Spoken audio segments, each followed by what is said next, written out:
Horror files India में आपका स्वागत है। आज की कहानी कोई आम कहानी नहीं है, बल्कि एक सच्ची घटना पर आधारित है।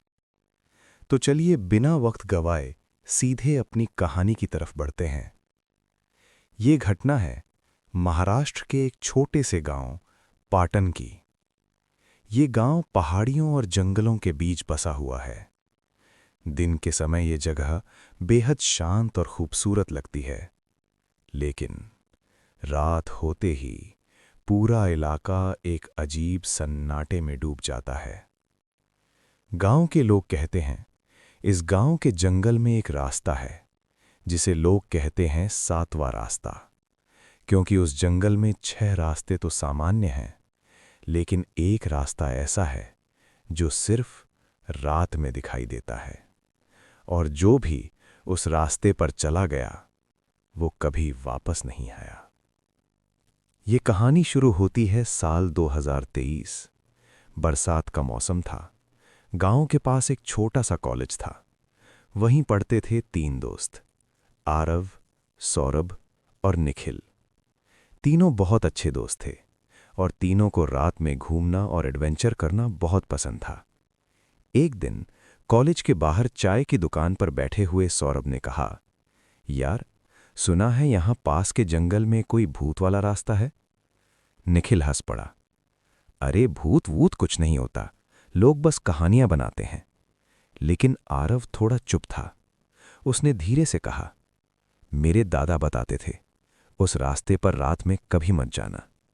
सौरभ ने तुरंत पूछा, क्यों? आरव ने जवाब दिया, क्योंकि वहां रास्ता बदल जाता है। निखिल फिर हंसा, अरे भाई, रास्ता कैसे बदल सकता है? आरव ने चाय का कप नीचे रखा और धीरे से कहा, जो लोग उस रास्ते पर गए थे उन्होंने बताया था कि चलते चलते उन्हें लगता था वो गांव के पास हैं, लेकिन सुबह उनकी लाश जंगल के बिल्कुल बीच में मिलती थी। कुछ देर के लिए तीनों चुप हो गए। तभी चाय वाला बूढ़ा आदमी उनके पास आया। उसका नाम था दामोदर काका। उन्होंने धीरे से कहा, तुम लोग 7वें रास्ते की बात कर रहे हो? तीनों ने हां में सिर हिलाया। दामोदर काका का चेहरा अचानक गंभीर हो गया। उन्होंने कहा, अगर सच में अपनी जान से प्यार करते हो तो उस रास्ते का नाम भी मत लेना। सौरभ ने हंसते हुए कहा, काका, आप भी डर गए क्या? दामोदर काका ने सीधे सौरभ की आंखों में देखा और बोले, डर तो मुझे उस दिन लगा था जिस दिन मैंने खुद उसे देखा था। तीनों दोस्त अब सच में चौंक गए। निखिल ने पूछा, क्या देखा था? दामोदर काका कुछ पल चुप रहे, फिर बोले, उस रास्ते पर चलने वाला आदमी हमेशा 4 कदम ज्यादा चलता है। आरव ने पूछा, मतलब?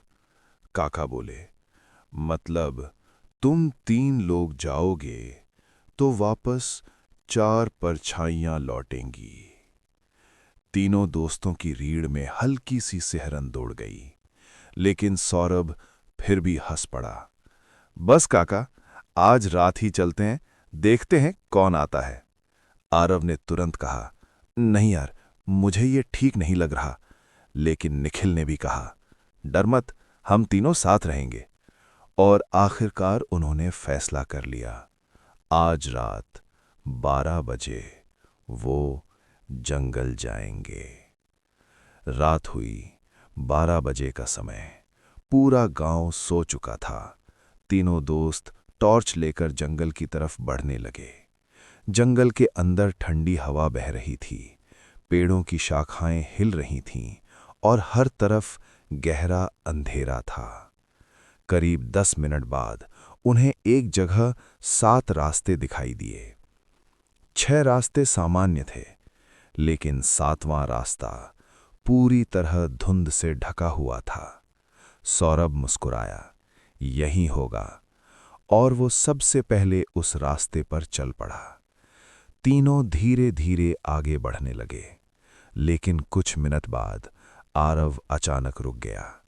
उसने धीरे से कहा, रुको। निखिल ने पूछा, क्या हुआ? आरव ने जमीन की तरफ इशारा किया और जो उन्होंने देखा उससे उनकी सांस रुक गई, क्योंकि मिट्टी में 4 पैरों के निशान थे, लेकिन वो 3 ही लोग थे। तीनों दोस्त मिट्टी में बने निशानों को घूरते रह गए। 4 पैरों के निशान, लेकिन वहां सिर्फ 3 लोग खड़े थे। सौरभ ने हंसने की कोशिश की, शायद किसी जानवर के होंगे, लेकिन आरव ने धीरे से सिर हिलाया। नहीं, ये इंसान के पैरों के निशान हैं। जंगल में अचानक अजीब सा सन्नाटा छा गया, हवा भी जैसे रुक गई हो। निखिल ने टॉर्च आगे की तरफ घुमाई। धुंध के बीच वो रास्ता और गहरा होता जा रहा था। तभी पीछे कहीं से टहनी टूटने की आवाज आई। चटक। तीनों ने एक साथ पीछे मुड़कर देखा, लेकिन वहां कोई नहीं था। सौरभ बोला, कोई जानवर होगा। लेकिन तभी आरव ने धीरे से कहा, अगर जानवर होता तो पैरों के निशान 4 क्यों होते? तीनों के शरीर में सिहरन दौड़ गई। अचानक निखिल ने कहा, रुको, तुम लोगों को महसूस हुआ? सौरभ ने पूछा, क्या?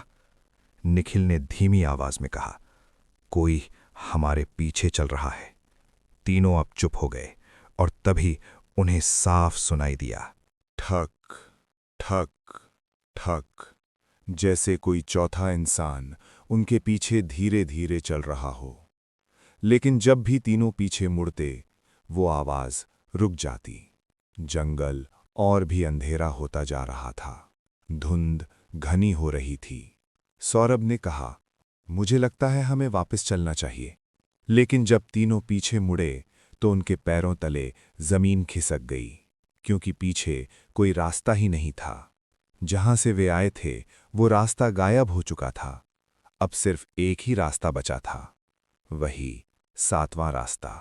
आरव की आवाज कांपने लगी। ये कैसे हो सकता है?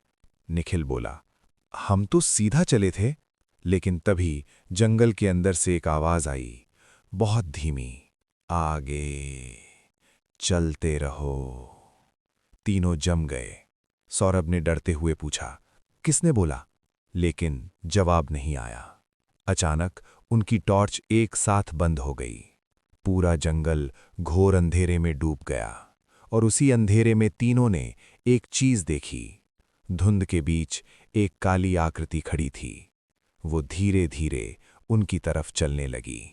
निखिल ने कांपती आवाज में कहा, वो हमारे साथ ही चल रहा था। सौरभ ने पूछा, कौन? निखिल ने जवाब दिया, वही चौथा। और तभी उस आकृति ने अपना चेहरा उठाया, लेकिन उसका चेहरा इंसान जैसा नहीं था। उसकी आंखें पूरी तरह काली थीं और उसका शरीर धुएं की तरह हिल रहा था। तीनों डर के मारे भागने लगे, लेकिन जंगल का रास्ता अब बदल चुका था। जहां भी वे भागते वही रास्ता उन्हें वापस उसी जगह ले आता और हर बार मिट्टी में 4 पैरों के निशान दिखाई देते, क्योंकि अब वो चौथा उनके साथ चल रहा था। जंगल के अंदर अब पूरी तरह अंधेरा छा चुका था। तीनों दोस्त तेज सांस लेते हुए खड़े थे। उनके सामने वही काली आकृति धीरे धीरे आगे बढ़ रही थी।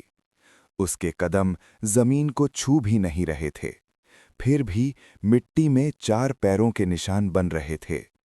सौरभ डर के मारे कांपने लगा। उसने धीरे से कहा, ये इंसान नहीं है। आरव ने कांपती आवाज में कहा, भागो। और तीनों जंगल में अलग अलग दिशाओं में भागने लगे। लेकिन कुछ ही सेकंड बाद उन्हें एहसास हुआ, वो जहां भी भागते जंगल का रास्ता उन्हें वापस उसी जगह ले आता। वही धुंध, वही पेड़ और वही 4 पैरों के निशान। निखिल घुटनों के बल बैठ गया। हम यहां से नहीं निकल पाएंगे। तभी जंगल के अंदर से एक धीमी आवाज गूंजी, 7वां रास्ता कभी खत्म नहीं होता। तीनों ने एक साथ चारों तरफ देखा, लेकिन वहां कोई नहीं था। तभी वो काली आकृति फिर दिखाई दी। अब वो बिल्कुल उनके सामने खड़ी थी। उसका चेहरा धीरे धीरे साफ दिखाई देने लगा और जो उन्होंने देखा उससे उनकी सांस रुक गई, क्योंकि वो चेहरा किसी और का नहीं, सौरभ जैसा था। आरव चिल्लाया, ये क्या है? लेकिन तभी अचानक सौरभ चिल्लाया, नहीं, ये मैं नहीं हूं। लेकिन उस आकृति ने धीरे से कहा, अब तुम हो। और अचानक धुंध और गहरी हो गई। जंगल पूरी तरह अंधेरे में डूब गया। कुछ सेकंड बाद सब कुछ शांत हो गया। अगली सुबह गांव के कुछ लोग जंगल के पास पहुंचे। उन्हें जमीन पर सिर्फ 3 टॉर्च मिली और मिट्टी में बने थे 4 पैरों के निशान। उस दिन के बाद आरव, निखिल और सौरभ कभी वापस गांव नहीं लौटे। लेकिन गांव वाले कहते हैं, अगर कोई रात में उस जंगल के पास जाए तो कभी-कभी उसे 4 परछाइयां चलते हुए दिखाई देती हैं। 3 इंसान और एक जो उनके साथ चल रहा होता है। और शायद अगली बार वो चौथा तुम भी हो सकते हो। आज की कहानी यहीं ख़त्म होती है, तो वीडियो को लाइक ज़रूर करें, हॉरर फाइल्स इंडिया को सब्सक्राइब करें और बेल आइकन दबाना न भूलें। हम फिर मिलेंगे एक और डरावनी कहानी के साथ।